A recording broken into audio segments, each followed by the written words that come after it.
সারা দেশে সন্ত্রাসী, চাঁদাবাজ ও দাগী আসামিদের তালিকা প্রস্তুত করা হচ্ছে। শিগগিরই অভিযান শুরু করবে আইনশৃঙ্খলা বাহিনী, একথা জানিয়েছেন স্বরাষ্ট্রমন্ত্রী সালাউদ্দিন আহমেদ।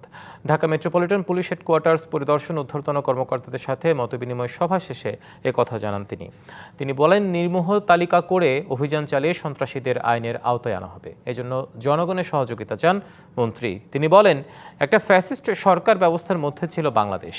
সে সময় অন্যান্য সব প্রতিষ্ঠানের মতো ক্ষতিগ্রস্ত হয়েছে পুলিশ বাহিনীও।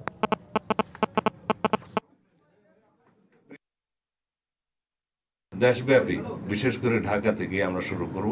যারা অস্ত্রধারী, সন্ত্রাসী, দাগী আসামি, যারা সমাজে বিশৃঙ্খলা সৃষ্টি করছে, তাদের একটি তালিকা প্রণয়ন করা হচ্ছে।